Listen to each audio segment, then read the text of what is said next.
अस्सलामुअलैकुम प्यारे दोस्तों, कैसे हैं आप सब। उम्मीद करती हूँ कि आप सब ठीक होंगे।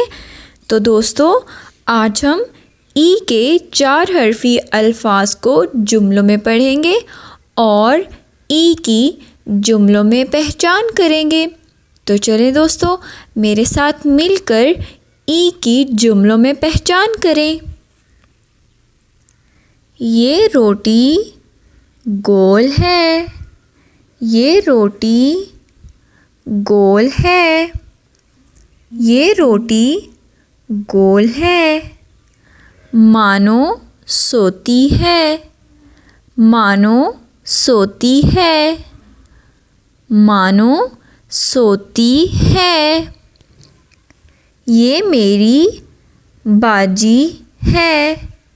ये मेरी बाजी है। ये मेरी बाजी है। वो दादी जान है। वो दादी जान है। वो दादी जान है।